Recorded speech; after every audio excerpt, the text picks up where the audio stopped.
Welcome back everybody, Eli here and Happy New Year. I wanted to make a video early in the year sharing with you the exact pieces of equipment that we're using at my photography business, Norman & Young, because things have changed a little bit since I last recorded a video like this.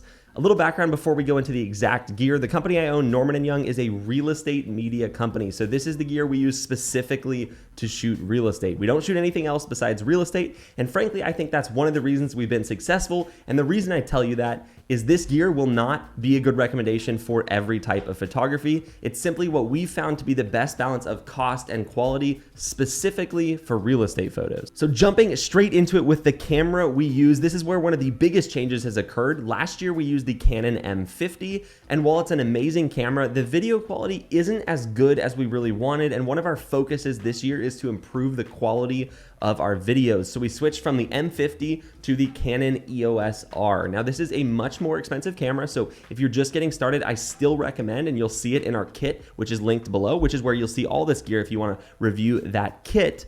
But you'll see that we still recommend the M50 for people who are on a budget and want to spend the least amount possible, which should be you if you're just starting your business. It doesn't matter how much money you have in your bank account. If you're just starting a business, it's a good idea to not spend a ton of that money on gear at the start.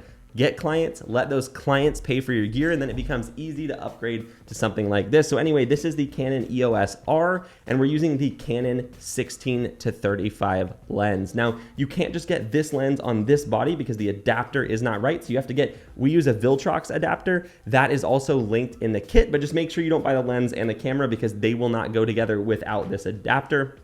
There are multiple adapters you can choose from on the market, ranging from like $25 up to a few $100s. This falls in somewhere in the range of 50 bucks, and it still maintains autofocus. If you get one of the cheaper adapters, you may not get autofocus, which is not great, especially when it comes to shooting real estate video. Now, before I jump into the other pieces of gear we use, know that if you're just getting started in this business, you do not need to buy all this gear from the start. What I always tell people in my course is that you want to start with one thing, which are standard photos. Once you have some paying clients, they can pay you by giving you shoots to upgrade and offer things like drone photos or 3D tours or even video. All you need to get started is the ability to shoot standard photos, and long term, that's probably where around 75% of your revenue will come from anyway. The rest is just bonus on the top. So don't worry if you don't have a lot to spend on gear. That is literally all you need to get a real estate photography business started, and you don't need to overspend on the camera. I'll link something below, which is a case study I did with one of my students, Cam, who literally made tens of thousands of dollars and started with an iPhone shooting real estate photos. So don't wait to get started because that's going to make it so you potentially never start. Use what you have, whether it's a nice camera like this or something like an A6000 or a T5i, whatever it is, get a wide enough lens and get started shooting. On to the next piece of gear, which is the drone we are using this year. This is the Mavic Air 2, and I think it's the best drone for real estate when you're comparing the quality and features you get to the price you pay.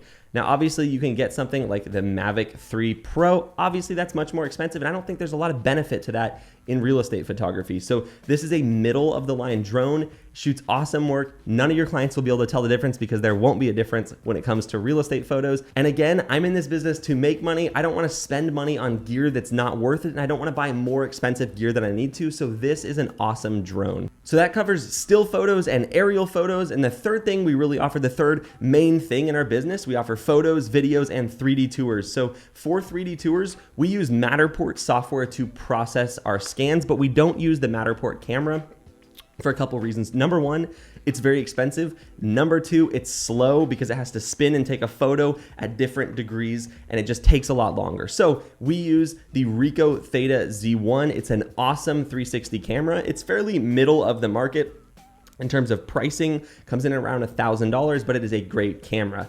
That being said, you can definitely get cheaper 360 cameras, especially if you're just starting.